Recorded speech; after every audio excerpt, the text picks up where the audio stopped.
Hello, everyone, and welcome Hey, to Realm of Darkness tonight. Tom, how are you? I am doing great. How are you? I am good. I am good. So, I have to say, I am really, really excited about tonight's show. You're going to see me rustling a lot because I have notes and questions and all kinds of things. So, tonight we have on Ron and Lourdes, and you guys probably know them. They do the digital seance experience. They've done the ITC and all kinds of different spirit communications. So, I'm just going to bring them in and get started because I am really excited about this conversation. So let's just bring them in. Hey guys, how are you? Hey, Good. How are you guys? So good, so good. doing good. We're good. Thank you for So having us. no, thank you for being on. I'm gonna throw my look. I'm so excited. I'm starting to get warm. I gotta throw my stuff off to the side. That's a different kind of show. I, Yeah, I don't have a permission slip signed for this, so hey, you know what they say? $20 is $20. I don't know. Um, So I have to say, I have been watching you guys. I originally met you at Hanover 2 years ago when yep. one of my dearest friends, David Taylor, introduced us. And I've kind of been watching you guys throughout the years and seeing all these different events you guys are doing and all these different talks and lectures and it's just so interesting to me. So for anybody who's jumping on that might not know what you do because they might live under a rock, can you kind of can you just give like a quick like tell us about the spirit communication and how you guys kind of got into that? Sure. We actually live under a rock. We were hoping you could tell us. Well, we'll have to leave that up to Tom then. Oh, look at me. Fair enough. Um, we both came into the paranormal world from different paths, but with definite commonalities to them. I'll tell my less interesting version of it. Um, I got involved in paranormal stuff, ghost hunting as it was known in the beginning, when I lived in Los Angeles for 14 years. And it was just I was always fascinated and curious about this kinds of stuff. Whenever a show, any show, had like a paranormal themed episode, that got me more. I was like, oh, this is interesting. Um, and then when I lived out in LA, I got a chance to start doing it, and then stayed with it ever since. But found an affinity for Boo Brothers. They're awesome. Um, over the other side of the pond. I found an affinity for not only the communication in EVP, but the real time stuff. When I saw Spirit Box in action, it was Chad Lindbergh, third floor of the Glen Tavern Inn, and everybody introduced themselves. And then he goes, "Hi, I'm Chad," and the voice, like 20 seconds, give or take, goes, "I know Chad." And I was like, "What is he using? And where do I spend my savings to get that?" Because I was willing, I would have sold relatives to get what he was doing. Like, what is that? Um, and then I found out, and I was like, I didn't know, novice knew as we all are at one point, that you could do this real time thing was fascinating. So I that bit me right away. I was like, all right, there is something in this that I'm really curious about. And then I pursued those lines going forward, um, to where now we are. And then I could explain the method as you asked me to do, but I'll let her maybe explain first her how her path dangerously merged with mine forever. I'm I'm sorry. sorry. Now you're Silly. stuck with them. Yeah. Yeah. Yeah, I'm like bad luggage. Oh, I love my bad luggage. But I was well, like some people, or maybe many people, I was like born into the paranormal. My family practiced espiritismo, which is a form of mediumship in the Caribbean. And so I was around it all the time. And at a very young age, my mom was the only one out of the big family that didn't practice, or one of the ones. And but we would go to the ceremonies, and I saw my cousin was channeling, and she bumped into my mom accidentally, and then they were both channeling. So Oh. me and my brother were there, and since she didn't practice, it was very traumatic, right? I see my mom moving in ways that I know she doesn't move, speaking in ways that she doesn't speak. So after that, I refused to go. I'm like, I'm not going. I'm not going. So after a while, we stopped going. And then I was always arguing with her. Like when she would do certain things related to that, I was always arguing and very strong about it. So I always knew that the paranormal was real. I respected it, but I really didn't want to, especially with mediumship and that channeling kind of terrified me. So, but I still respected it. And I had dreams, like premonition dreams and things like that. But then I wasn't really into it until I met him in 2016. And then I just went right into it, like if nothing had happened. I mean, it's still in the back of my head, right? But I just went right into it, like nothing happened. So I think he brought me back to the path that I was supposed to be all along. Well, and in those situations, especially with channeling, it can be terrifying. Investigators sometimes do it on accident, and unless you're with the right people, it can be a dangerous situation. And maybe Ron was just your right person. Yeah. Yeah. Yeah, we had someone who's a medium we're friends with just the other night suggest, I guess, a lot of the synchronous aspects of us ending up doing this together, including, love from London to you too. We'll be uh, we'll be at the Festival of the Unexplained Explains. in September, Bosworth Hall, 2 hours north of London, in September. So do come out and say hello, and see everybody. It's a great festival. But yeah, there's just some synchronous stuff to it. Like we do audio specific stuff, and by vocation, she's a licensed court reporter. So she's linguistically trained. She listens to speech patterns, dialects, cadences, accents, people talking over each other at distances, because she's not in the courtroom anymore. So what do you always say? That you do what? What I do for the living, I do for the dead.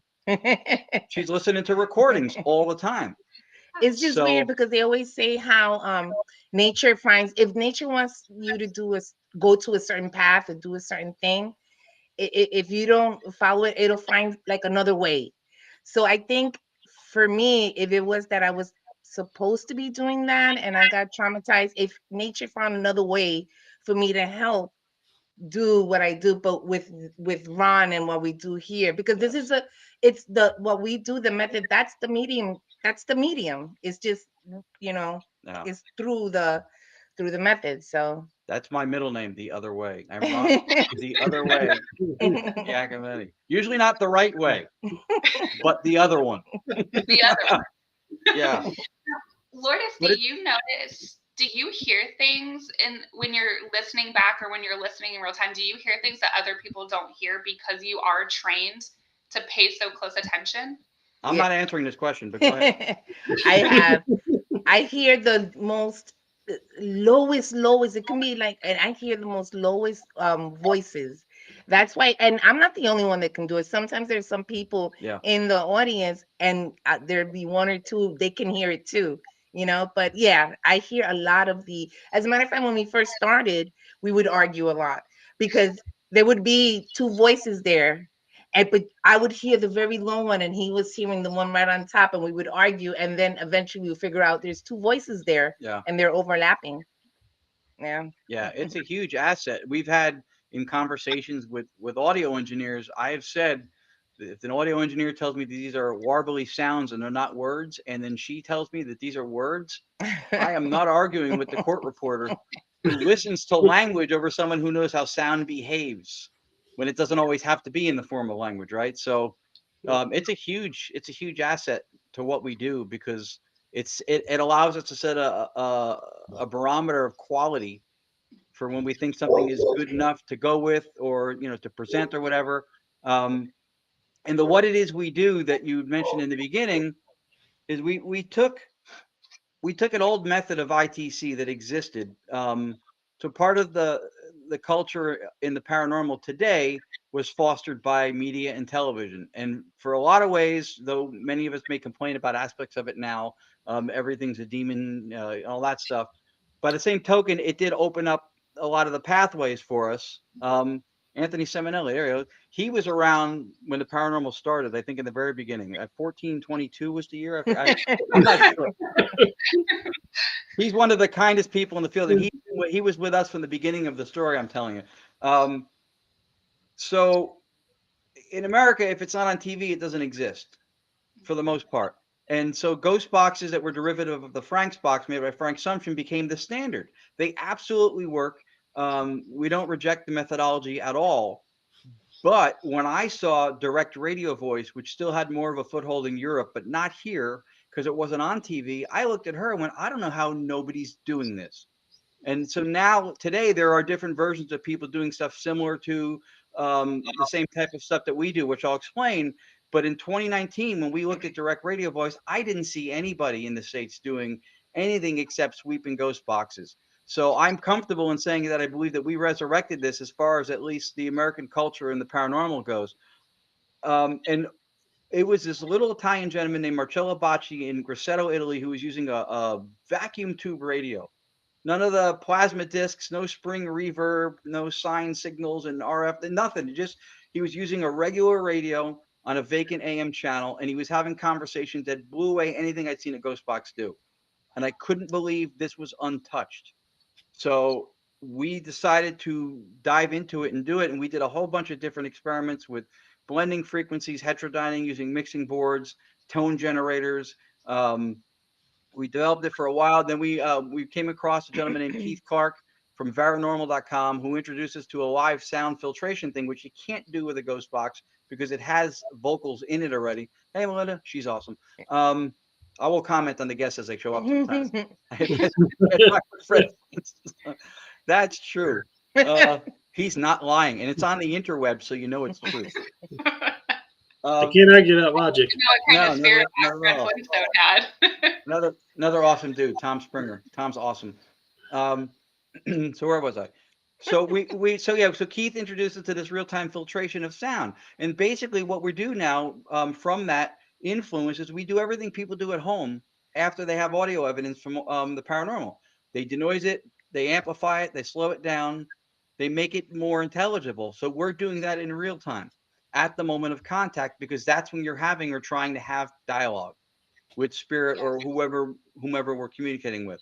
So through his influence, we started doing that. And we got away from it for a little bit because I kind of wanted to go back to the purest direct radio voice from Europe.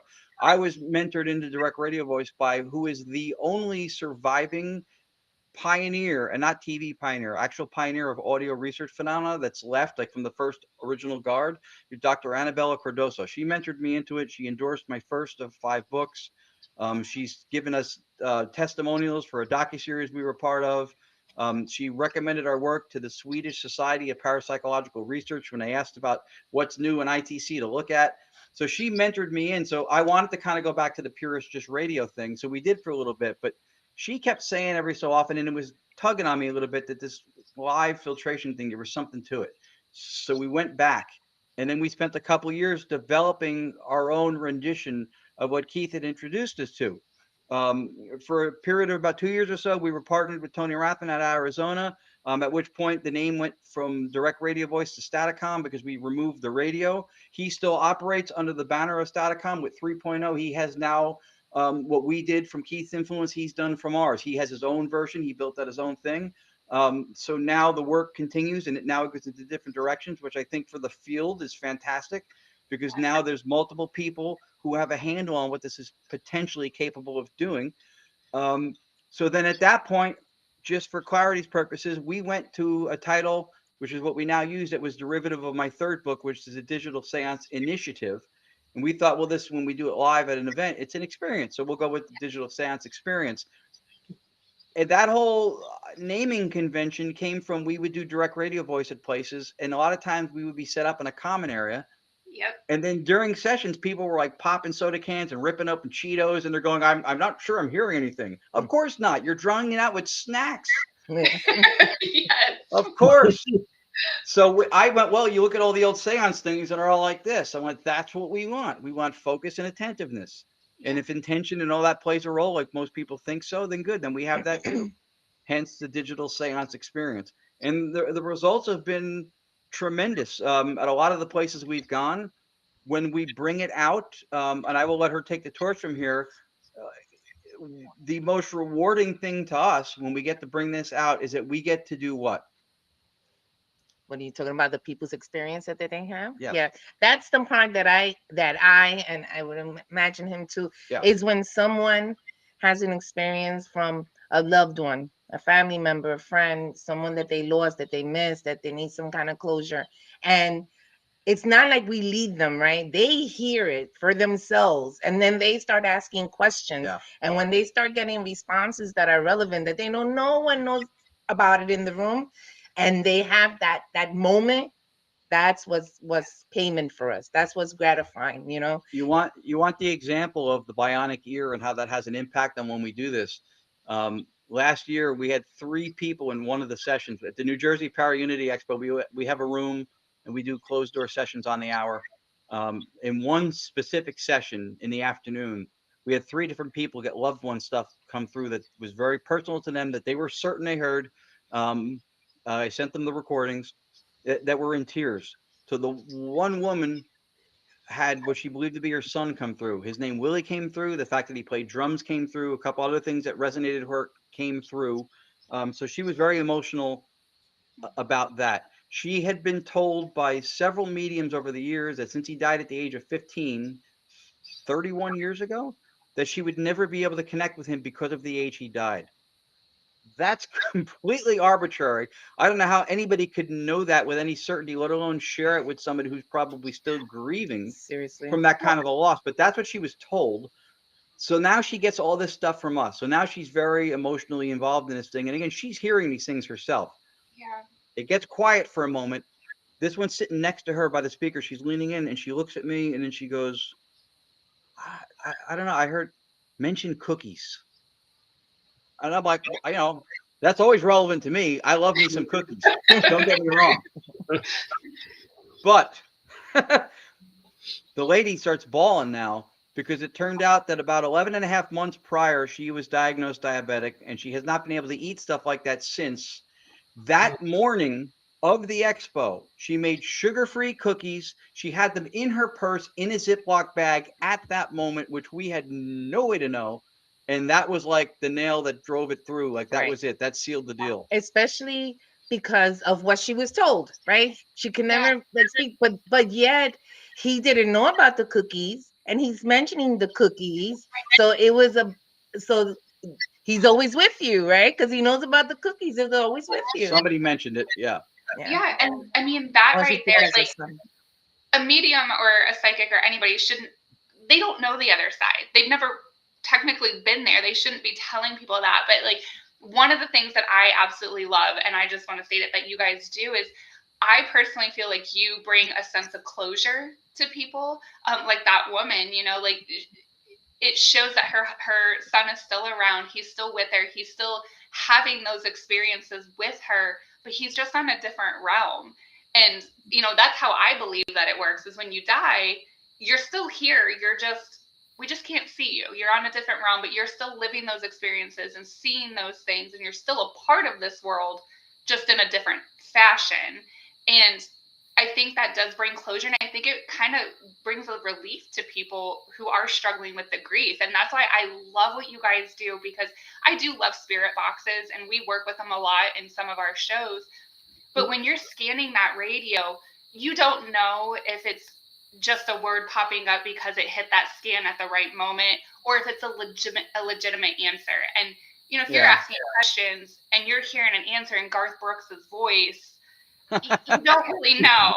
But some of the clips that you guys sent that we'll play later in the show, and I can't wait to get to, like, each one has a distinct voice and an accent to it, and it just, and that Florence clip that you sent me, I was blown away by that. I mean, it's incredible. I mean, the spirit boxes, they work. I Yeah. mean, absolutely, they work. It's just that a lot of, or no, I'm not going to say, some people don't know how to use them properly. So, it breaks my heart sometimes when you can clearly hear it's the radio and then they think it's something else. Yeah. Because when I would hear the voices, this is something that me and him would speak about. I would either hear the voices below the sweep, that it's very low, or above, where it, like he says, replaces the sweep. It's so loud that you don't hear the sweep. But I would never hear it within the sweep. If I heard a response within the sweep, to me it was the radio. It was the, Yeah. yeah. Yeah, and some people just don't know how to tell that difference. I mean, we were just at an investigation, and Tom had an entire song. I mean, he was singing the song, and we're like, that's not right. Yeah. No, you're telling me Kendrick Lamar was not contacting me? I think he is. I mean, it could be. Yes. Did he tell you that you're not like him? Because he says that. That is the song that was playing. It was actually the song. Oh my God, you're psychic. See that? They blame Mike. There you go. Yeah. Well, so one of the things, and I've been saying this, and it's flattering to me when I hear people quoting this a lot now. With anything audible, timing and relevance as the measuring sticks for whether or not something. So even through a box, if he goes, "What's on my head right now?" and it says knit hat, I don't care if it came through in Garth Brooks' voice. That's the DJ's either clairvoyant or something that defies physics in the room is going on. Right? That shouldn't be. So that's a measuring stick that we always try to use. She's right. I think a lot of times the devices can be misunderstood. It pains me when I see ghost hunting sites that sell equipment that will sell a spirit box and then they'll say customers also bought and then the Faraday pouch. So the Faraday pouch doesn't block radio signal, it conducts it. And so by conducting it around the device, it doesn't go into the receiver itself. That's the idea behind what it does. But you bought a device that the modality functions based on sweeping through broadcast to fragment it. So it's a radio, and the first thing you want to do is take out the radio, and then they'll put it in the Faraday pouch to do that, but run a 3.5 millimeter headphone jack out to an orbital speaker, which now recreates, say it with me, your antenna. So there's a lot of knowing the function stuff that I think is important with regards to using those types of things. The other thing too is the original idea I think Frank Sumption had was communicating with aliens, and the idea that's supposed to be is that the sound fragments are manipulated by the ghosts to form certain words, to say things, to communicate. So when we were talking about this before we went on air, so when you're appealing to sound and the properties of sound and the manipulation of sound, you are leaning into physics. Now, with no latency, because a lot of times when you finish asking or just before you finish asking something, the answer comes out. So with no latency for a mechanical sound wave to travel or propagate to and fro anywhere, somehow spirits with their ethereal fingers are finding the right sounds to make the right words at the right time to answer the thing you asked specifically in that moment. That's like playing Scrabble on cocaine. It's so implausible. It's an appeal to magic to think that this is even possible. Yeah. But if it's just what we think and what we discovered from doing the work we've been doing, that they're coming through stochastic resonance with the white noise, then that explains not only how our stuff works, but how the boxes work and why there's a brevity or a shortness to the messages. Because when it hits a frequency on a station, that pure white noise spectrum is not available anymore. So it's like if I was on a phone with you and I kept intermittently hitting a mute button. They're no longer availed to that resonance for the moment. So I think sometimes they may get longer messages that simply just don't come through. Yes. Or even like the DR60, because the DR60, it's so, some of them are really, really good because of the white noise, the mechanism in the internal mechanism. So there is something to the white noise. Right. And if there's a better explanation for the voices and the resonance than resonance and the white noise, the way we explain it, we haven't found it yet, nor have we heard it proposed in any way, that could be at least in some way supported. At least with this, it seems to make sense.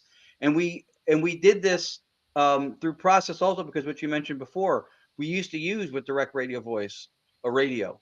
And then there was an experiment that Tony Rathman did with a sleep machine, which is pre-recorded white noise. We had done an experiment under the surface of the earth in a zinc mine where no radio and cell signals can even be found. And we got voices with the white noise. So now collectively we're going RF signal is not a prerequisite for this communication stuff. We can do it through resonance. Yeah. So we went to generators. So now the system we use runs generators through an interface that fuses multiple generators we're using now. And then we do the filtration and slowing down of the white noise in real time, all in a closed circuit system. So it can't receive a signal at all. It can't record. It doesn't hear us talk. And these were important things to us because of the two main leveraged criticisms with anything ITC were radio bleed through, vocals coming in from broadcast, which is now off the table. And then the thing I alluded to before, which was warbles or sound artifacts being mistaken for language. And the argument for that was valid. So I said, well, let's look at this and see if we can make sense of it, or maybe this is something that's a teaching moment for us. And the argument is predicated on the idea that white noise is random and we can always discern patterns in randomness. Right. So first of all, that is not, in our opinion, a statement of debunkery. That's an appeal to our intellect. That is how contextually, syntactically, referentially we communicate. We hear sounds that come together in words that form languages and sentences and phrases in a context and referentially in a way that we understand the language. That's how we communicate. We don't ever hear the cat go meow, meow, meow, meow and go, oh, look at that. He wants to go buy more treats. Right? Yeah. So the discernment part is not a debunking statement. And the other part of it is not even technically correct. Saying that white noise is random. It's not fundamentally random. It's quantum fields, electromagnetic fields, charged ion particles, what we believe is deterministic speech, because we can voice print and match that what we think we're hearing are the words we're hearing. So it's not fundamentally random. The white noise is what's called computationally irreducible. At the moment, it is not possible or plausible to mathematically calculate or measure the factors behind what's happening. A really simple, basic example of that same thing is your Super Bowl coin toss. They go, it's a random coin toss. It really isn't, right? You have angle of the toss, wind speed, barometric pressure, angular momentum, gravitational forces, but they don't have scientists lined up on the 50-yard line figuring it out because nobody cares. It's just a random toss. So we use that word as an empty drawer when we can't measure or calculate factors involved.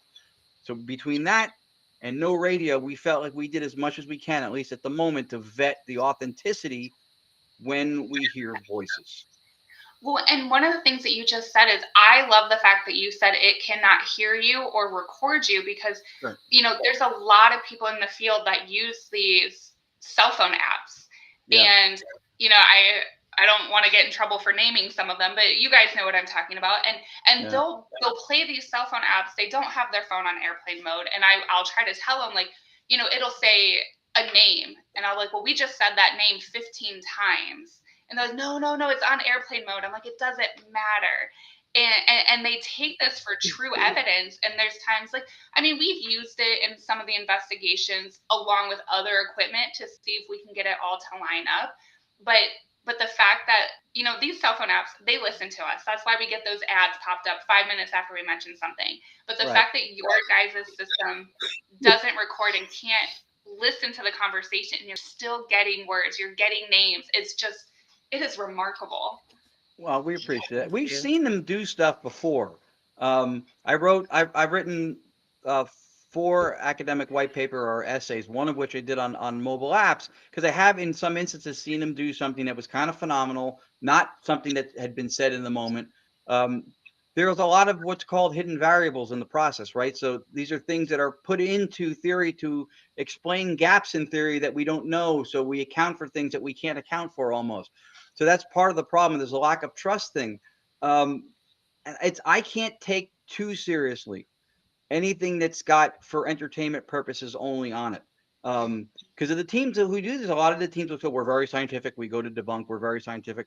I can't, if you saw the life of your loved one on the line and the surgeon was wheeling in this piece of equipment that could make or break their saving their life, and on the piece of equipment you saw a little medical sign that said for entertainment purposes only, you wouldn't go, yeah. Yeah. Right? So use that during surgery. There's a reason that they do that, obviously to avoid refunds galore. But to me, it shows a lack of commitment. If you really think that this thing does what it can do, right, then so be it. So, but I think that's part of the problem. But so when I wrote the paper, I give an alternate explanation based on the metaphysics that we have, where I think how it could work, but there's no magical app that does it. Then when they add generative AI in these things, and now you can't tell if you're talking to an app or you're talking to a spirit as claimed. I can't understand that. It just makes it muddier. It's like, I'm going to hide a black hair. I want you to find it. I'm going to put it in the black carpet. Good luck with that. It's weird because if you're going to use it to write books and stories, you don't think that you're speaking to spirit, but then you're going to put it into an app. How can you tell the difference? So it muddies the water. Yeah. So I do have a question for you, and this is something that I've been thinking about. and with the whole Thomas Edison, with the phone to the dead, and how Uh-huh. he had mentioned that he felt when he was trying to contact the dead that it was more of a residual, and it was just like a moment frozen in time that he was able to communicate with, and it was not conscious and not intelligent. But watching some of the things that you've done and taking part in that experience at Hanover multiple years, it seems very conscious and very intelligent and very aware of the moment and what's going on. And do you feel that that is the common, like that's common for you guys, or are you coming across residual that just isn't really making sense? I think for the most part, it's real time intelligence, right? The only time that we experience something that seemed to appear to be residual was at the Shanley Hotel, where there Yeah. was seemed to be like there was arguing and there was multiple spirits, and then it would kind of like start over. Yeah. It appeared to be like it was residual, but other than that, we usually get very intelligent responses. I Primary relevance, I yeah. hesitate to even use the word residual anymore Yeah. because residual is suggestive of a vestige, something left That's what I behind, said. It seems appear right? to be, yeah. Yeah, Yeah, something that was and I wanted to left get into behind. that.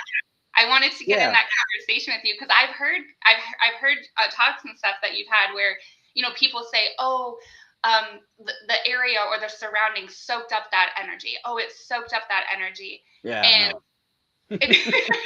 I love your Yeah. response already. And and it's hard because there are some times that I've come across where I'm like, that has to be residual. It doesn't seem to be in the moment intellectual responses. But then at the same time, when you bring science into it, and you're like, how is it possible for Yeah. something to technically, they're like, oh, this house, it had so much trauma that it imprinted into the room, or it Right. imprinted into the wood. And I love the way that you bring it up, so I'll let you take over. But Yeah, that was the first paper I wrote, and it was top 5 on academia.edu for several weeks last year, much to my surprise because of the approach I took to it. So the first thing that jumps into my mind too is that when we define something as being residual, right? We do it relationally, right? So it's a relational situation compared to something that interacts that we call intelligent. So when we get interaction, we say it's an intelligence, right? AI can interact, therefore artificial intelligence. But when it doesn't interact, we say it's not intelligent, but present. Now, if you go to a baseball game and sit in the first row or in the nosebleeds, and none of those players interact with you, and the game unfolds, and you have that same experience, you wouldn't say it was residual because there was no interaction with you subjectively, right? So the criteria by which we qualify these things can be a slippery slope where we get trapped with the language that we use. That's why I no longer I hesitate now to use residual.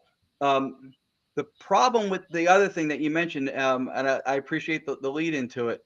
The paper I had written was Sam Baltrusis asked me to answer 5 questions for his Sleepy Hollow book, and the 5th one was on stone tape.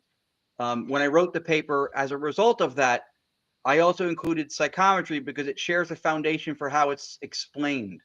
And essentially what you said, most often they say trauma, but it's not exclusive to trauma because sometimes mediums will either touch the railing somewhere or they'll just walk into a location and they'll say, that a family lived here with 3 kids and a puppy, and that's not traumatic, and it ends up being accurate, right?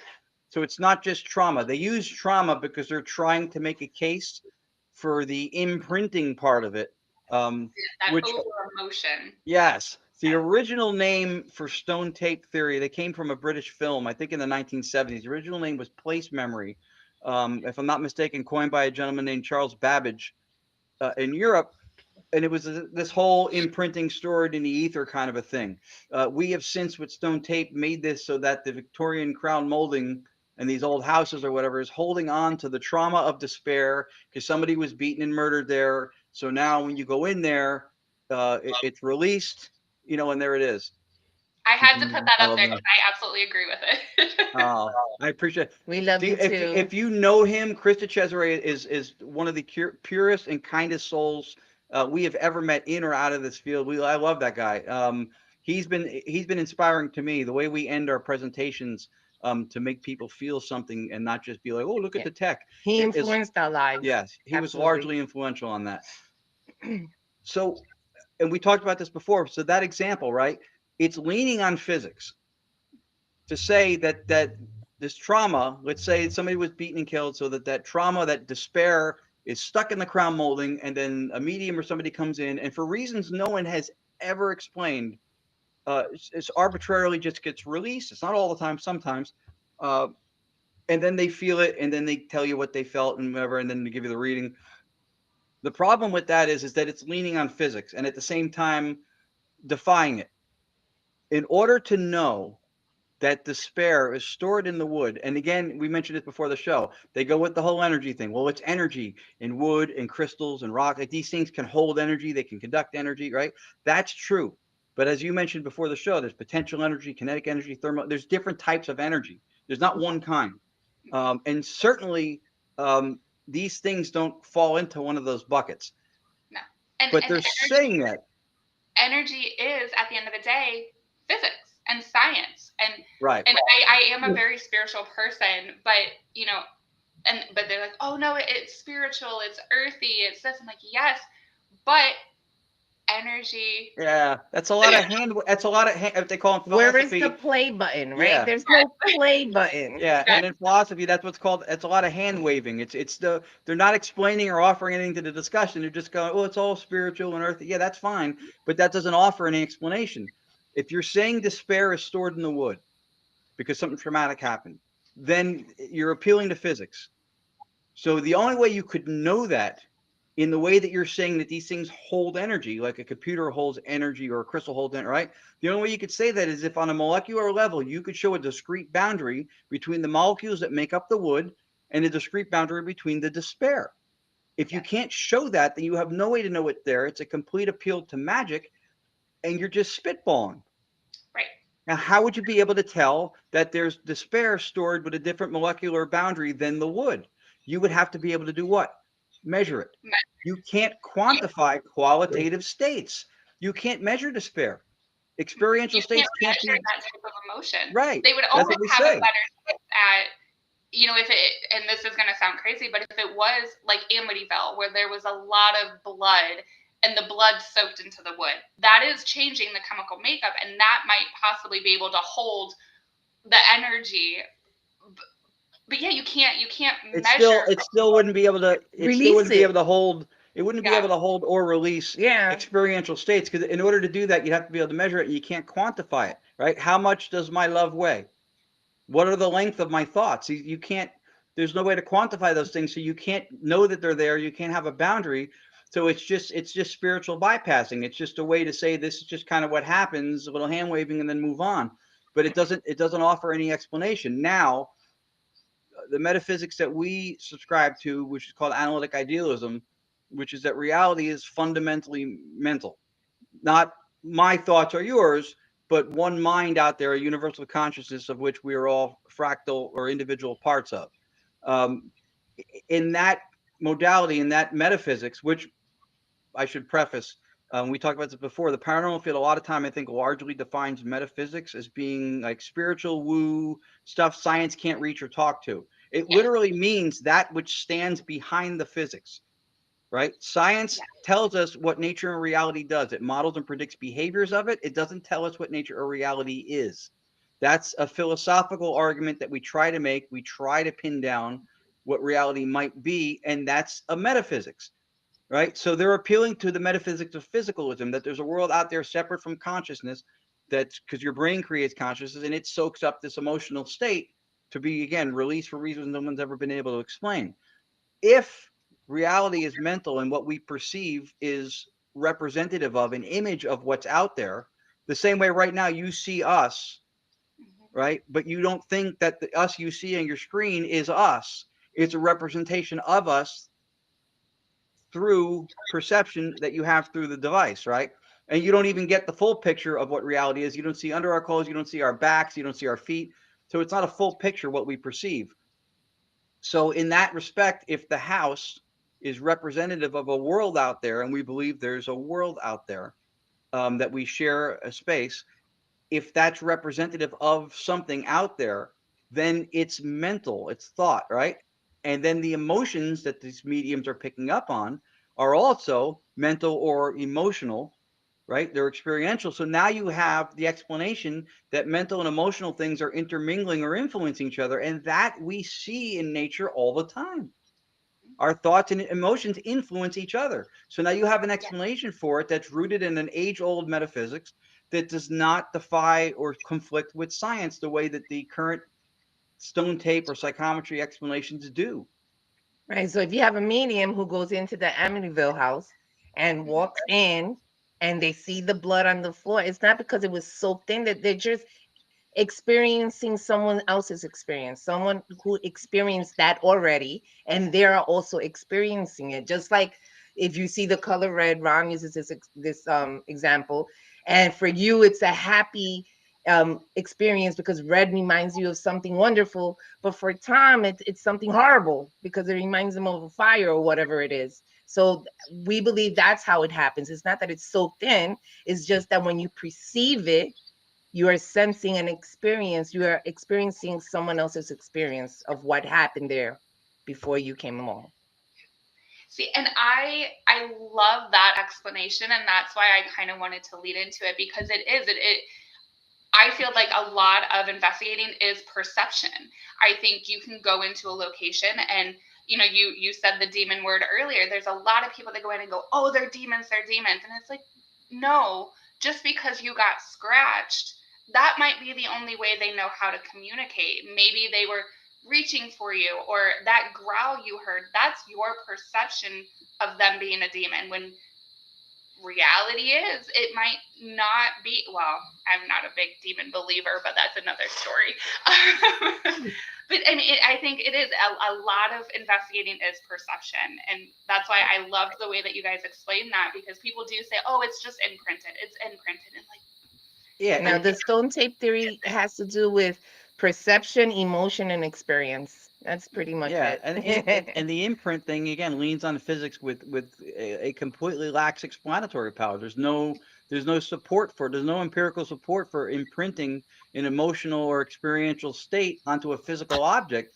Matter of fact, the exact opposite is what makes the current paradigm of physicalism, that your brain creates consciousness and that the world out there exists exhaustively of quantities and numbers. That's what makes it implausible, is something that's called the hard problem of consciousness, which is to say that there's no way to deduce, at least in principle, the properties of experience from any physical parameters, from abstract matter. If you say that the brain is matter and it creates consciousness, then you have to make the argument that the chair has consciousness, the dresser has consciousness, right? That everything else, because it's the same matter that makes up everything else.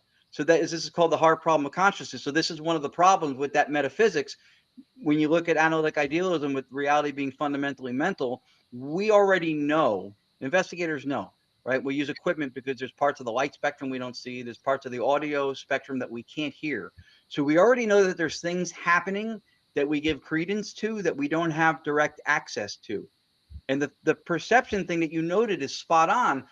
Everything that we know in life, everything directly or indirectly through acquaintance, is by experience. It's tasty, it's disgusting, it's beautiful, it's ugly, it's tall, it's thin, whatever it is, it's all experiential. The problem is that through the physicalist metaphysics that everybody pretty much is brought up in, that it's ingrained in us, is that we have this idea that the world is exhaustively explained by numbers. So we think that our world exists of 10 feet, 30 yards, 40 pounds, 10 kilohertz. You can't hand me 10 kilohertz.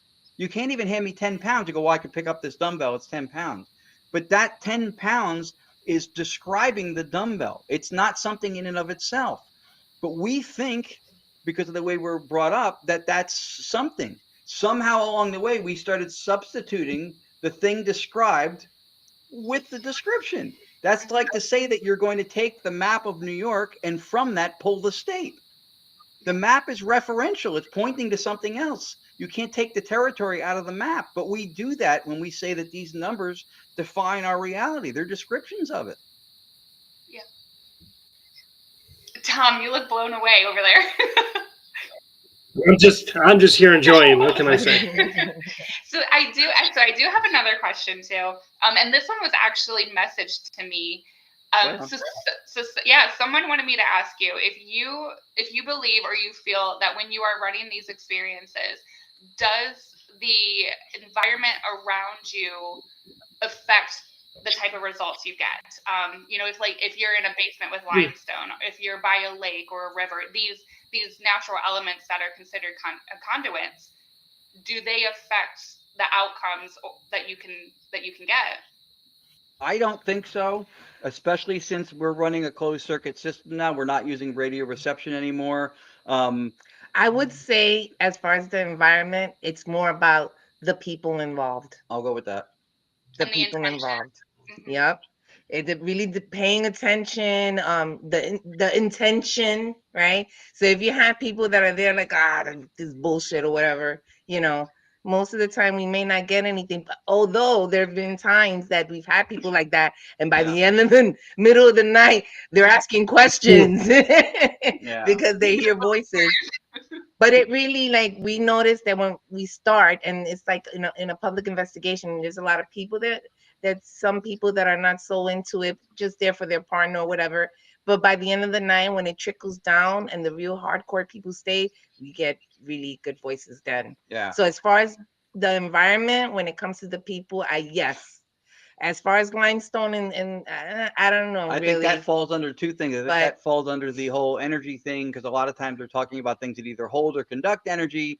And if we're using a closed circuit system, or right there, I don't think from the protocols and the process itself, I don't think it factors in. Could it environmentally? Perhaps. I don't think it's accessible to us to be able to know that. But there are a lot of those what are called axioms in the paranormal, and they get passed down like traditions. Like every Thanksgiving, you have a turkey, right? And we have those in the paranormal. Mirrors are portals to other dimensions. If you're near water or railroad tracks, it enhances or can boost activity. Don't put two mirrors together. A lot of these things, I think, have tenure in the field, but I think they're empirically inadequate. I don't know if there's anything that supports. I've not seen anything that was compelling enough to support a lot of these assertions. I mean, there may be something to it, but we wouldn't even know how to explain it. At least with the Yeah. what we're saying, as far with the emotions and intentions, we believe that to be true. The limestone is it possible? Sure, but we don't really know, because usually places like that have paranormal activity as it is, but is it because of the location or because of the experiences that people, is it because of the limestone or is it because of the experiences that people have had there, and it just Yeah. happens to be, like, I'm Yeah, not quite I sure. think that's part of the problem. Like the batteries getting drained by spirits is another one too, right? I think a lot of times we jump to causality when we have correlation. Like something happens and somebody's battery's drained, they go, huh, in order to manifest the spirit, which they believe is pure energy. So somehow pure energy needed a couple of volts from my 9 volt to manifest and do something, and somehow took it in ways that they're not able to explain the way it's extracted from a battery. Again, could that be true? Sure. Um, but I think it lacks explanatory power in a big way. And I think it's just one of those axioms. It's kind of just like accepted as that's like a given, like that's what ghosts do. It's kind of just what happens in the field. I think we get stuck in a lot of those belief systems like that don't have any support. The there was something else I wanted to add to this too that I'm losing um my Don't train of look at my me. train of thought on. What were we saying just before that? You were talking about The people in the limestone, that's what I was saying. the Yeah. people in the limestone. One of the things I think people forget is, they always think that if there's a lot of water, being from Ohio, we have the Great Lakes, and they're like, oh, there's Great Lakes, there's water, it's a conduit. And I think people forget, like the Ohio River and many of the other rivers and lakes, they were, it was a way of trading, back when the Native Americans were around. So there was a lot of settlement around these locations, which therefore has those experiences, has those deaths, and all of those things. And instead of looking at it in that fashion, like, oh, it's water, it's a Right. conduit, that's how it has to work. And it's like, no, Right. It was a heavily traveled area by many, tribes or settlers or whatever the case may be. And all of those experiences are still in that general Right. area. Right. Now that's the correlate. That's what I'm saying. The correlation and causation. You're near railroad tracks, running water. There's a river across the street. There's running water. All these places, almost all of them have plumbing. If we really think that the movement of water is aiding spirit, why aren't we investigating in toilets? That's And true. I was gonna say, why don't we keep the water, just the keep faucet flushing running that the son whole bitch time? until we get the right response. I mean, right? That's an investigation I'm not going to feel so good for. Right, but I mean, so that's my point, is that we buy into these theories in as much as they're axioms, right? We accept them, but we don't question them. If we think that running water has an impact on an investigation, why are we not bringing or utilizing running water, like having a sink or a shower running, right? Why aren't we doing that? Because it's just kind of like, oh yeah, that's part of it, and in the train tracks, and When I but when think these about, things happen, when these things happen, like with the battery drain, we take correlation and we automatically go to causation. When you see a fire, you can always correlate a fire truck and firemen, but that's not to say that that's the cause of the fire, just because you can correlate those things. But we do that. Perhaps the battery drain is an epiphenomenon of what happened. Maybe something manifested, and as a result of that, the battery drained, or it did something environmentally. Maybe it's not the battery drain that's being used to manifest. But we go causal right away sometimes with no reason to make that leap of faith. Right. And I do think people look for a quick resolution when they're investigating. And I think, everybody is on their kind of, I don't want to say high alert, but how do I explain this without sounding like a complete jerk? I think people look for things to be evidence. We've been at locations where they're like, oh, you get a lot of knocks. And Tom and I were like, 2 hours in the investigation, we're like, that's the ice maker going off every 10 minutes. Or, oh, the refrigerator makes noise. Or when the heat turns on, it makes noise. But when you get that haunted house, haunted location, instantly everyone's like, oh, that's a spirit, that's a ghost, that's a this, that's a that, instead of logically thinking it out. And that's one of the things that we try to do too, because there's a lot of people in the paranormal field, and we don't want to give false evidence, and we don't want to fake things like certain shows out there. So we're always trying to go debunking first. So I like how you say that, because there's most times there's a logical explanation. well, Like you got rats in your walls. Just saying. Yeah, we have seen rodents in the walls where it's like, oh, it's scratching, it must be a demon. It's like, no, there's So think about even what you just said too. Most of the times there's a logical explanation. Logic is, by definition, a collection of axioms. Your logic is based on beliefs that you hold as self-evident, right? So if your beliefs are that all this stuff is BS, then according to your logic, that's not going to happen. It's always an ice maker. It's always something else, or it's always a ghost, and it's not the ice maker. So logic is a slippery slope too. Even when we say that this stuff is irrational, contextually it can be, not in the sense that it's foolish, but in the sense that it transcends our normal definition semantically of what is rational. well, you got to use your discernment, right? There you go. And as far as the conduit and water, I think with water and train tracks and things like that, I believe people lean that way because when you're in an area that has those things, it creates white noise.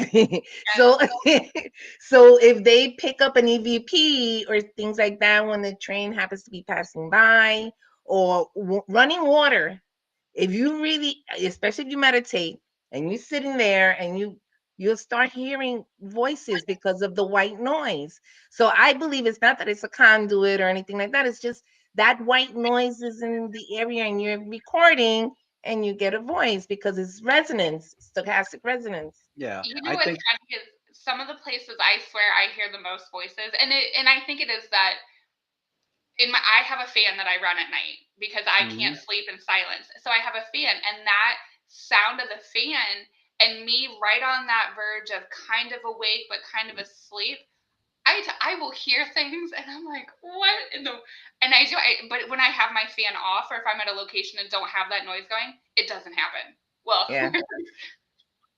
Let's not say that, because let's say you have a fan app on your phone and wake me up in the middle of the night saying there's a kid in the hallway and then fall right back to sleep. This just happened last weekend.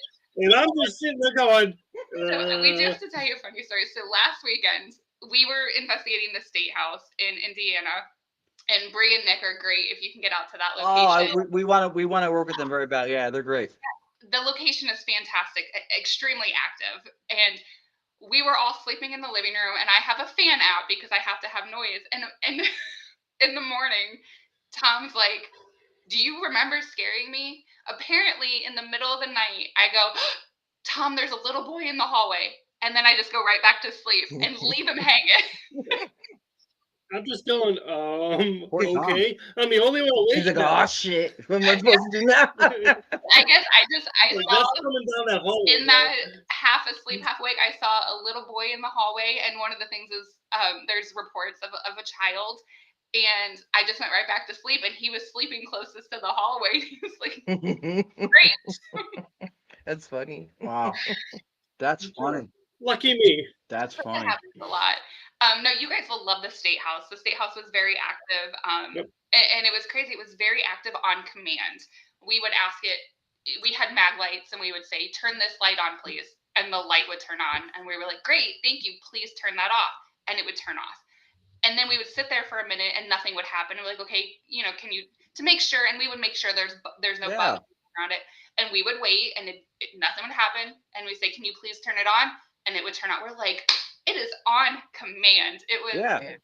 But you're missing the trivial part about that is it wasn't just one mag Yeah. light you had on. We had two. You and had we would tell two them on. which one to turn on, and they Oh, would that's They cool. would turn Yeah, on see? correct. He did that in White Hill Mansion with With K2 K2s. meters. I've never seen anything like it since. It was two of them. Was it two or three? Three. Three of them. And he'll go, turn this one on, turn it off, turn, and they would do it on command. I was freaking blown away. It's hard to dismiss It's that because crazy. of what I said before, because when you're looking at timing and relevance, it starts to exceed the dismissive state of coincidence. Yes. When it gets to be that linked up to being on command, like you say. Yeah, that's pretty cool. And it's happening, right? I think that's to say that we misconstrue the experience is not to say that we don't have the experience, right? So maybe there's something going on that we can't explain. Maybe our explanation for these things is not exactly what's happening, but the experience itself is clearly happening. Right, because we perceive differently and then we interpret it differently. So just because we perceive and interpret differently, that doesn't mean it doesn't happen. It happens. So yeah. Yeah. So I'll be excited to hear how you guys get or what you guys get at the state house, and they were very talkative. We could hear voices audibly that we weren't catching on our recorders and things like that. But sometimes I prefer it, even though it's not recorded for evidence. I prefer that. I mean, we'd be walking past a room and you'd hear, "Hey," or the guys had gone out to check the weather, and I heard someone go, "Hey, come here for a second." And I was like, "Oh, I don't know about that one." Yeah. I don't want to give away too much, but I mean, when we were all three of us were in the basement, and the out loud voice that me and Ashley heard while our buddy Nate was under the Estes experiment with headphones and everything on, these out loud voices we heard made us actually stop filming because they were so clear. We thought it was legit people. And we went looking for the people, and then when we played it back, you hear it. We were like, "Oh, they have to be outside." And when we played it back, we're like, "That's in the house with us." So right. Yeah. No, I think those are important. And even if you can't always document and record those, though, experientially, I think those types of things are important because it shows the validity. I think like you can have experiences that you don't normally have that perhaps through environment. Maybe this is where some environmental things may come into play. They can be modulated to where you have it, maybe through instrumentation, right? Terrestrial radio works just that way. There's stations playing right now. We don't hear the music.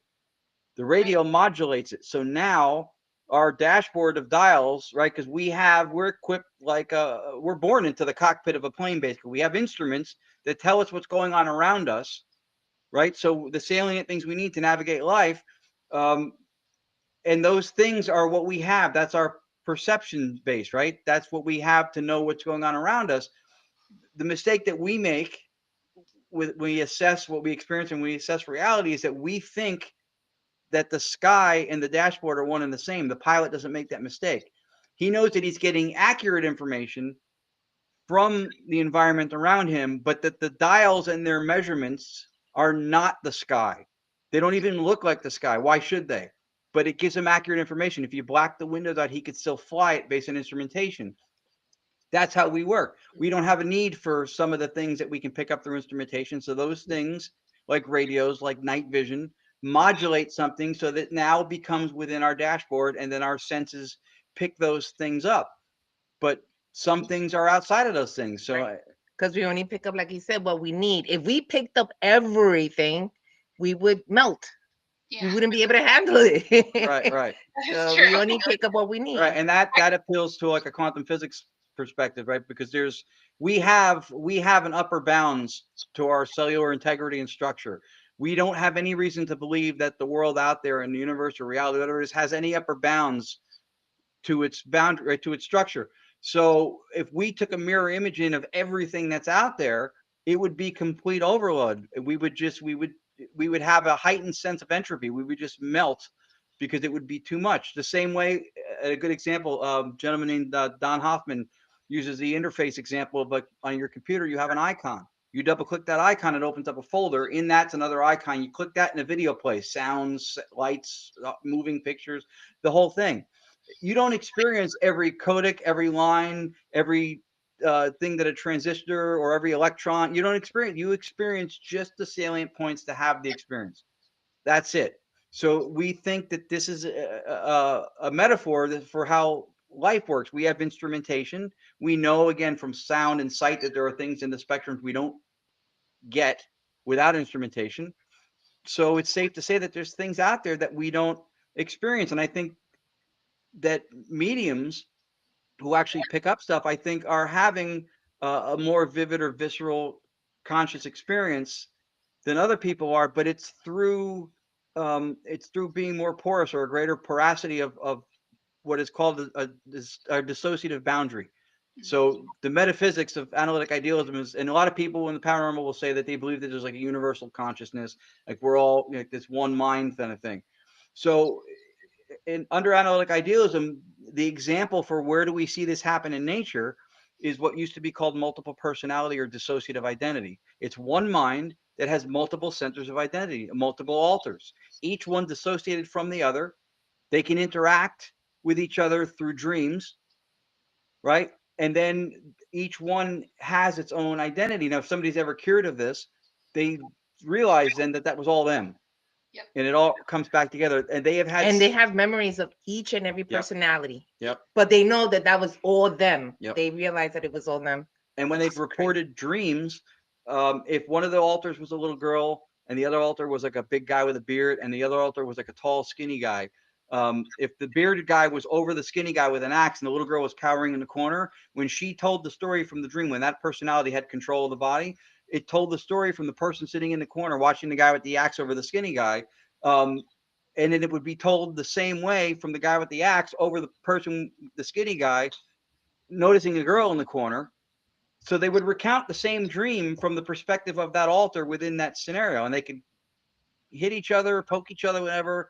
They could all interact in that same, shut that off, yeah, that same environment. So it's one mind that's responsible for all that stuff, and we see that when we dream.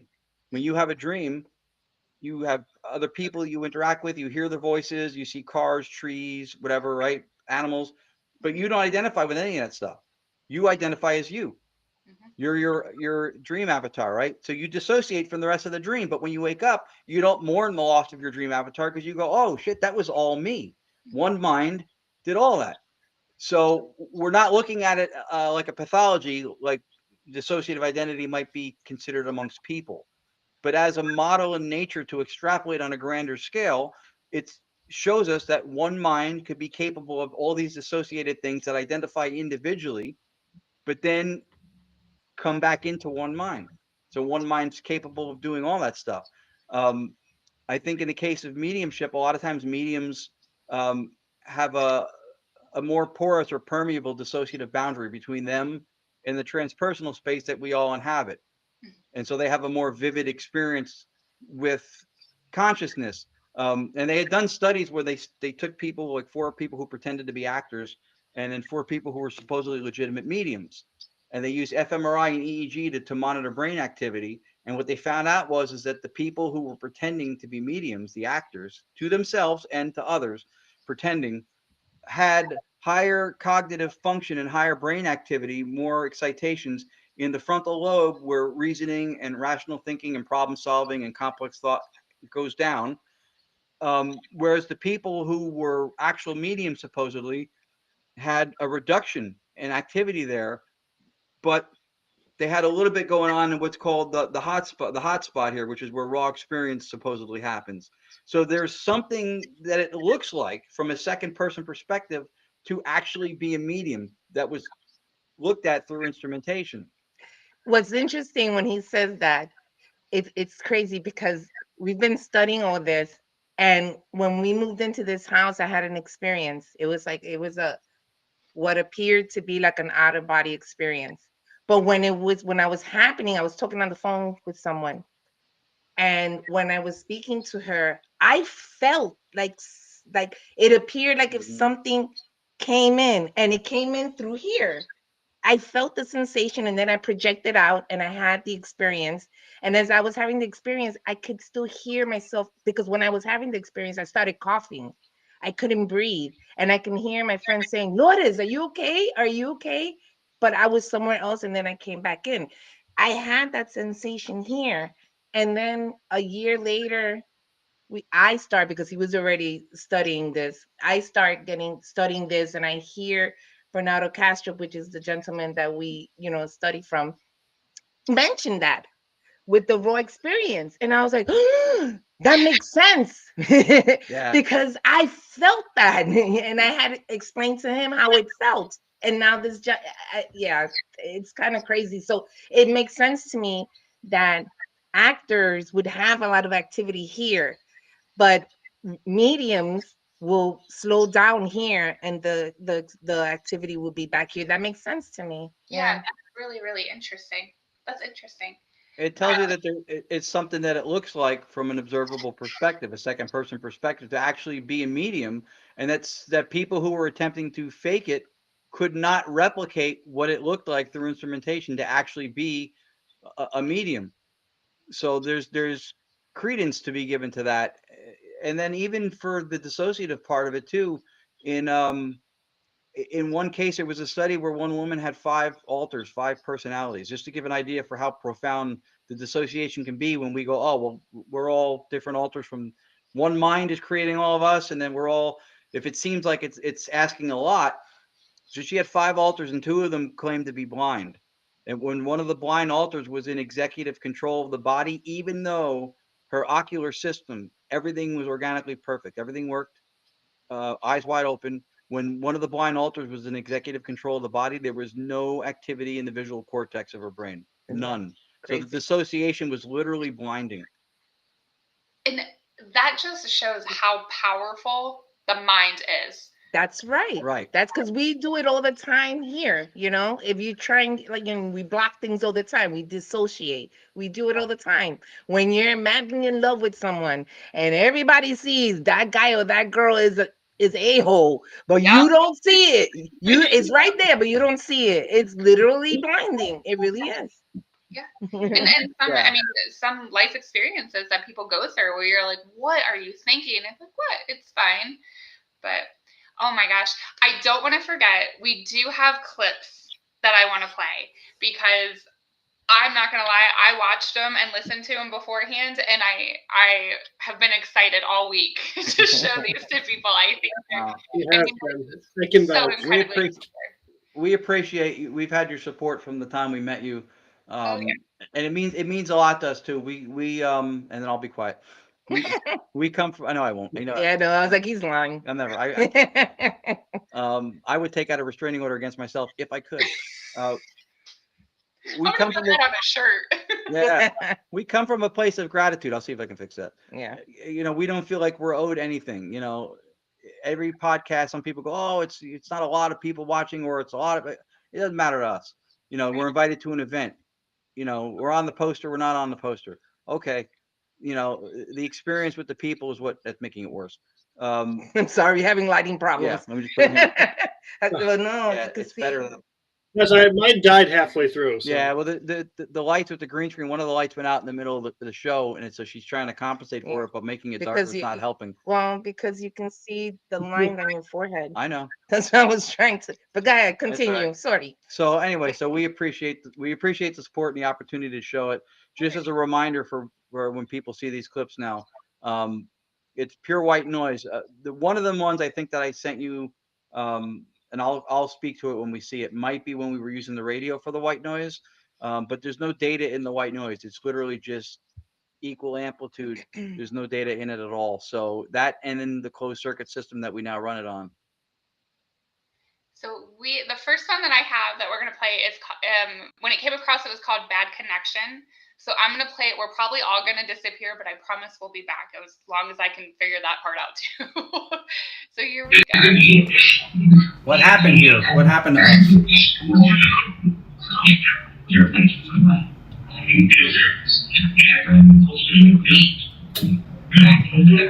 Sorry about. So that one was, as we were building out the system, I'll make the story short. Every time we built out the system and tried to make it more elaborate or better, we were using more resources. And I was on a different computer before that didn't have enough. And it got to a point when it was buffering and skipping. So it was like pulsing. It was like bump, bump, bump, bump, bump, bump, bump, bump, bump, bump, bump. And I was driving me nuts. So the one night we stopped recording and I freed up some resources, including shutting the Wi-Fi off because I wasn't using it. Then we started recording again. And then I asked, what happened to us? And the voice said, your instrument appears to have pulsing beats. Bad connection. And then I said, sorry, because I heard it. Yeah. That is hilarious. I mean, that right there shows that they're intelligent. They know what's going on in the situation, and they give you an intelligent response. Mm-hmm. Yeah, that was wild. When you hear it in real time, it still knocks us back on our heels a little bit. Oh, I still talk about Hanover all the time. Up in that room. Oh yeah, and every time I'm like, are you going to Hanover? You have to go to their presentation. It's incredible. We appreciate it. Yeah, she missed it this past year because I her know. granddaughter turned 1. Steve had to move it back to accommodate an event they had there. When he moved it back, we lost this one. I said, what are you doing? So Anthony Seminelli came with me, and I said, this is Lourdes' stunt double. And because of Steve Dills, everybody called him Lourdes for the whole weekend. That's so funny. I love Steve. He's crazy. I know. He is crazy and lovable. It's funny because I think he calls himself Sexy Mama, but I don't know if he realizes. I think he got that from me because when I call everybody Sexy Mama, hey, Sexy Mama, he's like, Sexy Mama? I think I'm going to use that. And he uses it all the time, Sexy Mama. Well, I used to love when he would walk by and David would like, hey, Pookie, and like wink at him. I'm like, whoa, guys, what's going on? He's like, Sexy Mama, I know. Aww. Those two crack me up. So the next clip I have is called Consciousness. And, is Ron right there too? Okay, so I'm going to go ahead. Yeah, he's trying to fix the lights. Don't worry about it. Don't worry about him. Don't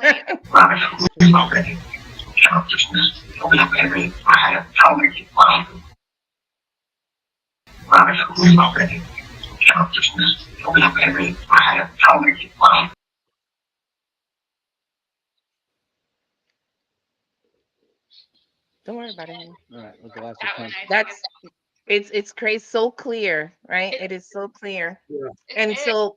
And it goes in line with what we talk about with analytic idealism, because we believe the world is mental, it's consciousness. So, yeah. Well, and to say Tony's friends, was Tony someone that was there at that time? They were our partners back when we had it with Static. I'm sorry, I had a mint in my mouth. Yeah. When we were Staticon, we partnered with Tony and Sheree Rathman. So that's the Tony that we believe they're speaking of. That's yeah. And then the next one, I do have to say, if there are any children watching, I believe this one has a few bad words, so don't come for me. They're going to learn it eventually. Might as well learn it. It's this one.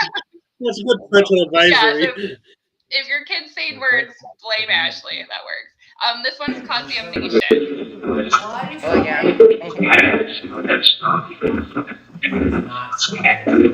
Not fair, I heard. You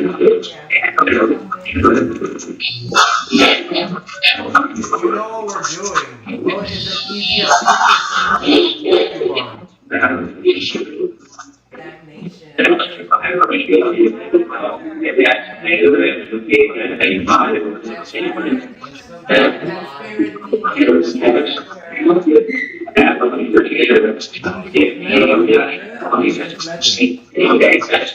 spirit and sometimes that spirit demon. So this frequency is good for you. This frequency.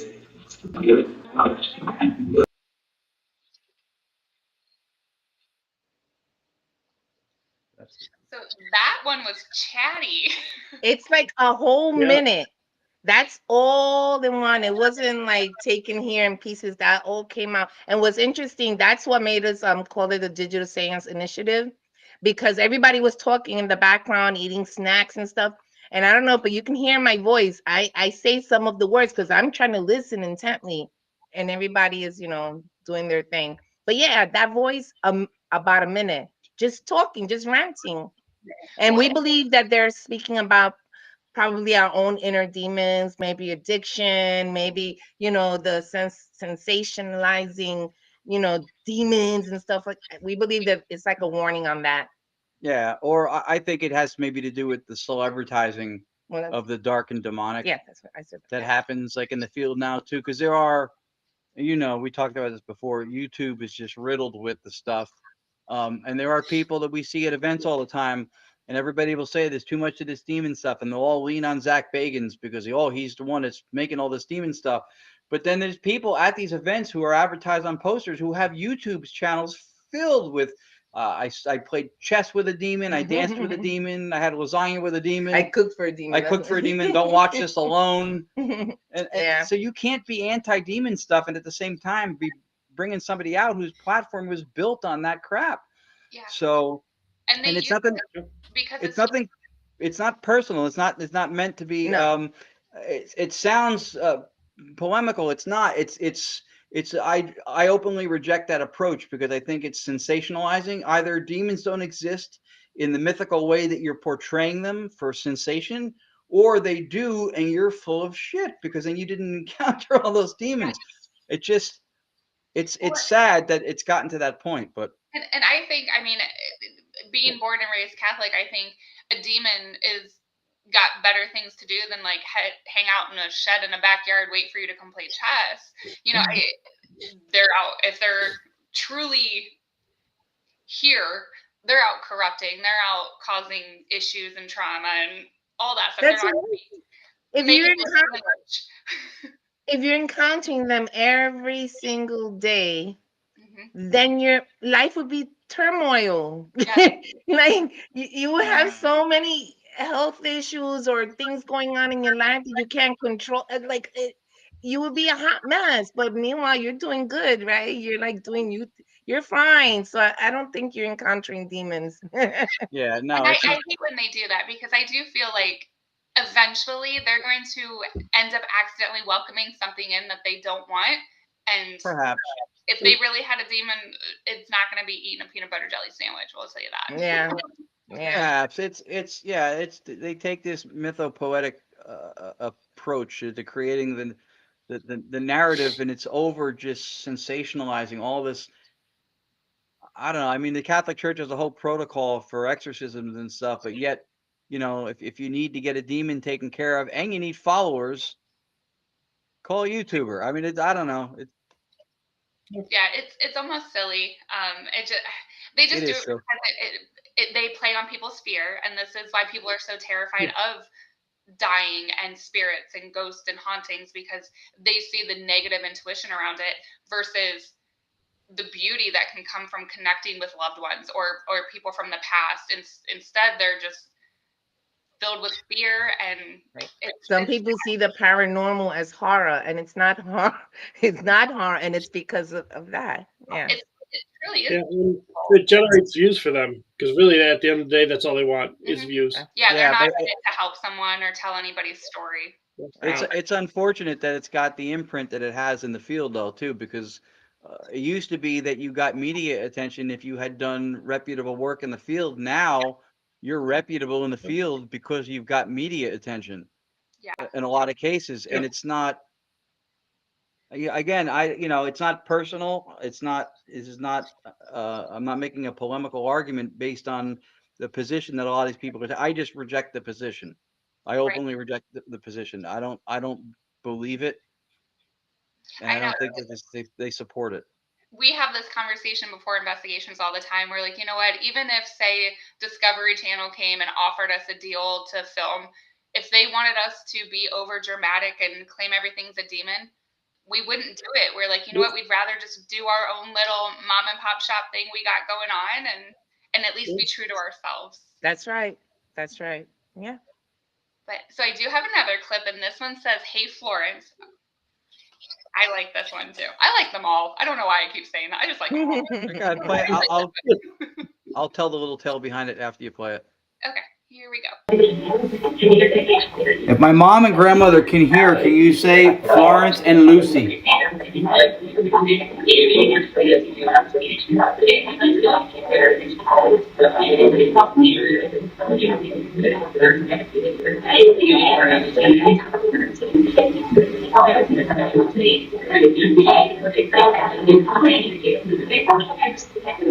I heard they were asking.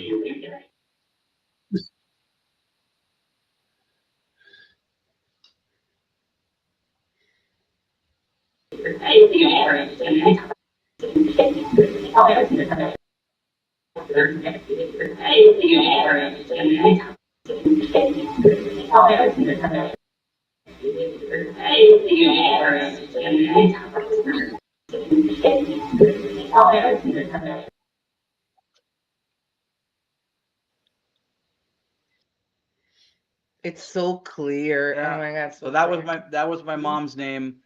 We had asked for her after getting something that sounded like her and her mother before. So that sounded like a voice telling Florence that her son was asking for her. We think we're communicating with consciousness, which is what's interesting about that other clip when it said "I am somebody" consciousness, because that's what we believe we're communicating with. We don't think, in the traditional sense of how people would define a ghost, that there's little substrate independent consciousnesses flying around that represent individual people. We think, just like the multiple personality or the DID example, that once somebody's dissociation ends, which in the appearance of your dissociation is your physical form, that once that ends, which is a gradual process, that then they reassimilate back into the one mind, that those experiences and the life and everything, that consciousness is what continues, and it becomes, like when DID is cured, part of the collective. But it can still in thought, the way when you have a dream and you have other characters and people you interact with, they can still have the ability to come across like an autonomous complex. Federico Fagin, who created the microchip, invented the microchip, is also an idealist, and he calls these, as he calls us as well, seities, which are collections of consciousness units that again are like autonomous complexes. So that's where maybe we get the appearance of individuated personalities or voices when we're communicating, but not in a sense, because we have no way to justify or explain individual consciousness that continues, that are existing in consciousness overall. It's where they would be, again, like substrate independent. We can't make a case for that, but an autonomous complex within mind makes sense. I mean, we experienced that when you learn to drive. You pay attention to everything. A couple years later, you're texting, putting on lipstick, blow drying your hair, right? You can do anything because some of that becomes automated. It becomes autonomous, so you can just do it. I don't know what you're talking I'm about. always putting on lipstick when we're driving. Always. So Always. I think in the same sense, I think that's also how mediumship sometimes work. I think that mediums do their thing. They get in the zone, they go through their process, however they do it. And then some of that becomes autonomous. And then some of it will happen without, because a lot of our what we call physical happens autonomously, right? You don't think about beating your heart all the time. You don't think about what your liver does. You can't introspect and reflect into memories of what your liver felt like or does. You don't, because those things run on their own. So I think that some of these things like mediumship can be learned, like the driving, to become at least partly autonomous, where they just kind of run and they kind of just are able to happen. So we think in that aspect, that's how we're communicating with consciousness, and where we have what seems like individuated experiences with spirits. But I think that those spirits are seities or consciousness units that are autonomously functioning with the mind and memories of everything that came with that person that they had, which are aggregated collections of experiences. Well, and I'm glad you said that, because the next clip I have, it's from Haunted Manor, and you ask a question and they directly answer you. And I, like, this one blew my mind too. So I'm going to play this one, and then I want you to talk about it, because they directly answered you. Yeah. They started digging. What would they find?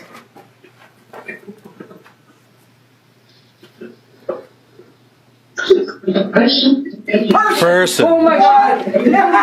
Yeah. Oh my God! Yeah, ask the person thing. Is it a male or a female person? Male or female? Woman. Oh woman. Woman. They literally answered two questions right in a row. And interpretively, right? Because I said male or female, and they said a woman, which was answering my question, but not with the same word being repeated back to me. That we're going to be there this Saturday night with medium Bianca Rose out of Long Island. We're going back. We were just there a week ago, or 2 weeks ago now it'll be, and we're going back. The place is phenomenal. That night we went down in the basement, and I started asking questions. There was yellow tape on this dirt area that says "Do not enter," and I was like, "What does it say on the yellow tape?" And the voice goes, "The sign says not to enter." And everybody went, "Whoa!" And then there was a little toy on under my foot. I went, "What is a little toy that's by my foot?" It was in the dirt. It was a rolling pin, and the voice says "rolling pin." And then Daryl looked at me. He went, "No more questions. The cameras aren't running yet." I went, "Oh, sorry," because I was like caught up, like I couldn't believe they were answering just everything. And then if you notice too, and this is kind of where we've worked on it, in between the answers, you don't hear the noise. You don't hear much. You'll hear a blip here and there sometimes. It's difficult to make it zero in complete silent, but it runs really quiet other than when we have the resonance or the emergence of voice.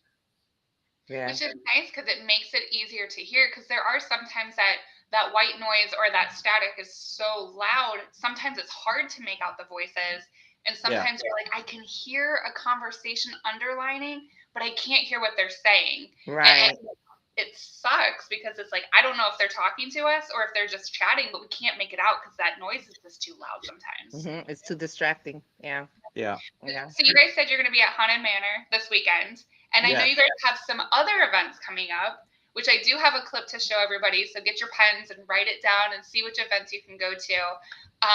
Do you want me to show the clip, or do you want to talk about the events first and then dive into that? Yeah, show the clip first, because that way you can remind us old people what we have scheduled. I don't got to pull up the calendar. We don't even know.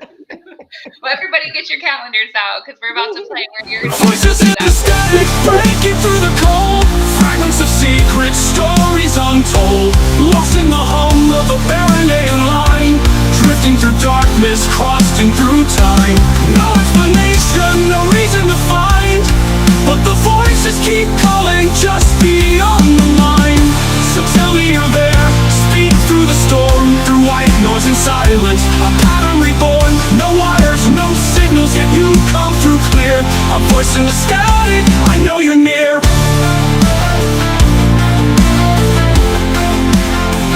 I know you're near.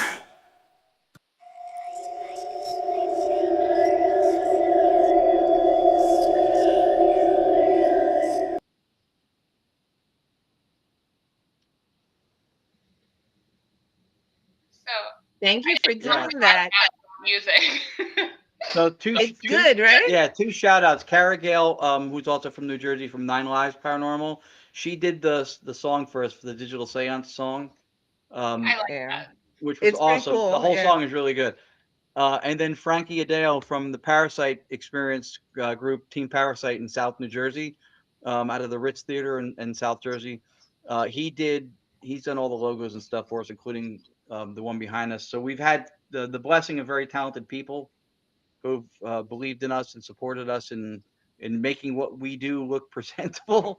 Um, we try to make ourselves presentable, not always easy. You guys do a great No, job at it. you don't want to see me without this hat. Yeah. It's presentable. I brushed my hair That's why I today love just this for one. you guys. But yeah, we wanted to shout them out for that. Yeah, and we're grateful to have that many events that we do, that we get asked. And there's a couple more on the table that we're still trying to figure out between time to travel and it becomes a lot. It's a problem that I am not complaining Nope. about having. When we started this, I always explain how we feel, the way you would look at a turtle on a fence post. You go, how did it get there and what's it going to do next? That's how this feels. We didn't expect to be doing what we're doing. We didn't expect to have any kind of influence on the field or do anything like this.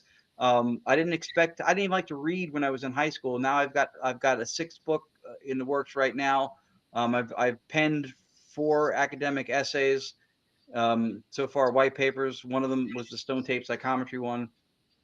So none of this was part of the plan when we got started. We just wanted to see if we could do what the cute little Italian guy in Italy did with the vacuum tube radio and have some real time combo. That was it. Yeah. I mean, even like our first experience in helping someone accidentally, I guess. Yeah. She was 15 years old and we were with Pam and Steve Barry from the 1912 Hoover House in Waynesboro, Pennsylvania. Yeah, right down the street. Right. And we were in an antique shop and she heard what seemed to be her grandmother and she asked her for a specific answer. She said, "What show did we used to watch when I was a little girl?" I forgot specifically the name of the show, but let's say it was something like Dr. Robert. And she was like, and she broke down in tears. Yeah. And it was a life-changing moment for her. And that's when I realized, I said, wait a minute, this is what we're supposed to be doing. This is what we're supposed to be doing.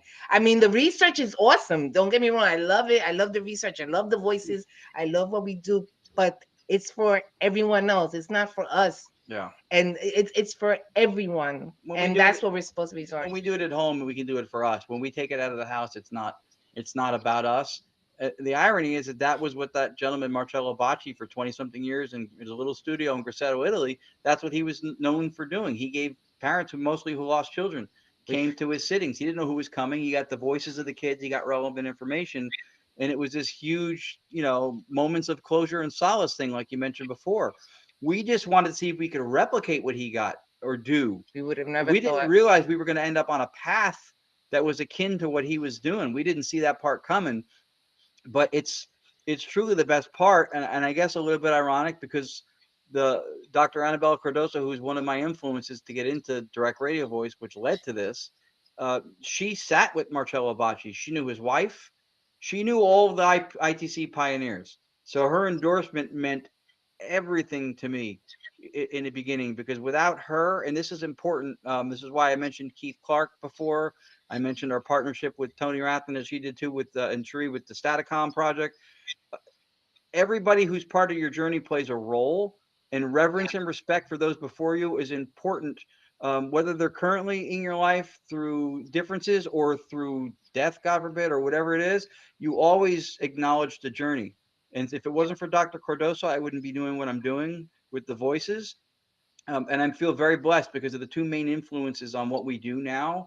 One was her, and the other one was a gentleman named Dr. Bernardo Castrop, who's a philosopher. He's from whom we've learned analytic idealism. He's got 11 books out, I think now. I've read all of them, a bunch of academic papers. Um, so he has an ambassadorship program for people to be ambassadors, not activists, but ambassadors for analytic idealism as a metaphysics, a philosophy. I'm part of that group now, so I actually get to speak to him weekly in meetings. So the two people who changed my life the most with what we do, I've gotten to talk to and interact with, and that to me is huge. I would take that over celebrity status on a show any day. But in the middle of that, there's Keith Clark, right? Yep, That also influenced our life because he's the one that gave us the foundation for the software that we use that we absolutely. filter in real time. Yeah. So yeah, And I've mentioned Keith in at least 3 or 4 of the yeah, 5 he books. has. We But mentioned him earlier in the show as well too. Yeah, you have to. I mean, I have to do it. I don't say you have to. Some people maybe can live without doing that. I can't. it's part of the journey. It's part of the journey. Yeah, I mean, everybody we've worked with or we've been a part of has done something that has helped move us to where we are now. And those two specific, though, it was when I had the first conversation with Dr. Castro. She was away in Florida, and I went. Bernardo says hi, and she's like, "Oh, wait, you talked to him?" Yeah. I went, "Yeah, I got into the ambassadorship group thing, so now I talk to him every week, and it was mind blowing. I'm eternally grateful. He changed everything for us. Yeah. Well, and I have to say, I know we're getting close on time, but I have to say, everything that you guys just said about all of those people, that is what I hear about you guys. You have Oh. no idea when I posted that you guys were going to come on the show, how many people were messaging me like, they are fantastic. I've seen them at this event. I've seen them at this Paracon. I've heard these voices. They helped me. And I mean, I almost wanted to make a little clip of like comments and stuff that people were saying. And even though you guys might truly understand the level that you have reached with the paranormal community, like you guys are so humble. And I mean, I know when I first met you guys were so incredibly kind to me. And I was just starting out and I was kind of following David around like a little puppy, when he was doing it, the podcast, because I had Realm of Darkness, but the radio station had shut down and all this stuff. But you guys were kind. And even in that event, when people were coming up asking questions and wanting to hear things again, you guys were so open to it, and that's hard to find in the community. So I want you guys to also remember that you are influencing people and you're changing lives and you guys are breaking ground in the paranormal, and for that I am so blessed to be able to call you friends. So That was very That's sweet. that's Thank very you. sweet. It's humbling. We Thank don't. you. Well, I'll never accept or assume the para celebrity or anything. I don't. I will never be that, even if somebody thought I was, and I don't think anybody does and shouldn't. um, we're part of the community, and I think if you want the community behind you, you have to participate in it and give to it. There's Be a lot kind. of really talented people out there doing their best, putting their best foot forward, not just looking to serve themselves, but to try to do something that makes a difference. And it's okay to disagree, right? It's yeah, okay to agree to Right. disagree, really. And you can still be friends. Yeah. It's it's Have not, a healthy discourse. So yeah. that's the big message behind the metaphysics and the philosophy. That was why it grabbed me, and I started studying this under Dr. Castro a couple of years ago. And when I got her involved, I never saw her more jazzed to learn about anything because he explained her life to her with the stuff she's experienced. And I think it's With my normal life yes, and my paranormal life. yeah, Like it was really life changing for me. He was life changing. He helped me to be able to think further now. It's like being stuck without realizing that you were stuck in the first place. yeah. Yeah. So my fifth book, Afterlife Contact, they're all on Amazon. Um, it explains a lot of stuff from an idealist perspective, the metaphysics we've been talking about. The sixth one I'm working on is going to be an idealist guide, like a reassessment of ghost hunting from that perspective, the same way I approached uh, stone tape from a different perspective. I allow for the experience, but I explain it in a way that doesn't clash with science. So I'm working on a book that really goes into a lot more of that kind of stuff. The reason I think this is important is because a lot of the people who I've named, you've heard tonight some of our voices. Um, Keith Clark, Tony Rathman, Joshua Sean, Austin Maynard, people who make the ghost boxes, Jay Eamon Prater. Harris, Jay Prather, the Holtes, There's so the many, so we Stafford, forget, anybody guys. who's Sorry. Matthew Jackson and ITC. These people are doing amazing work, and we're all producing great voices in one way or another. yeah. But we're doing it decade after decade, and I feel like we kind of get stuck into that definition of insanity if you do the same thing over and over and expect a different result, right? Yes. For decades since Bocce and all these people I just named, right, are producing amazing voices, and yet we're still arguing for the validity of the voices in 2025 because we're throwing the ball against the same wall and going, it doesn't seem to stick, because nothing on the wall changed, right? And nothing on our side changed, because we still believe, and we're continuing to show with cohesion, making strong arguments and showing good evidence, voices, voices, voices. So I think we need to do more than that. We need to do something that will supplant over time the paradigm, the belief system that says that this stuff is not even possible. And the way to do that is to change the thinking from a metaphysical perspective. You can't say something's real or not real if you don't have a definition of what you think reality is. And science doesn't tell you that. Science tells us what nature and reality does. It tells us the behaviors, not what's behaving. Philosophy doesn't tell you either, but it tries. It tries. It makes an attempt at that. So we're trying to use that the same way science and philosophy are supposed to inform and govern each other, to do that with this field and put forth different thinking, a different way to explain the experiences that still allows for them, but doesn't keep conflicting with science, because that's where we keep shooting ourselves in the foot.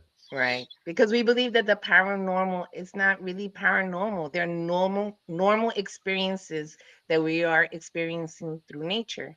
That's what it is. It's just it seems because it doesn't happen all the time, right? It's not a normal experience that we experience every day. So because it's something that happens every once in a while or whatever, people tend to believe that it's paranormal, but it really is just a normal experience that you're having. Yeah. You know. So Yeah. But with that, I just want to say thank you so much for coming on and speaking with us Yeah. and talking with us and spending the night with us. It was a lot of fun. I love having you guys on, and I cannot wait until the next event that we're both at. I think we're going to Gettysburg Bash, so hopefully we'll see you guys there. Think We'll we have, are. fun. we'll have a I think room. we're going, so that'll be fun. For anybody watching, feel free to reach out to any of us if you have questions. If you want to, find out where you can get Ron's books, they're on Amazon. Reach out to any of us. We can get you those links, or we can get you the events that they're going to be at. Like I said, if you do go to an event and watch what they do, you will not be disappointed. But for the viewers, thank you for spending the night with us as well. We love you, Ron, Lourdes. I love you guys. We love you. Thank Thank you so much. And everybody have a great night. See you next week. Thanks, Ashley. Thanks, Thomas. Thank you. Good night. Good night.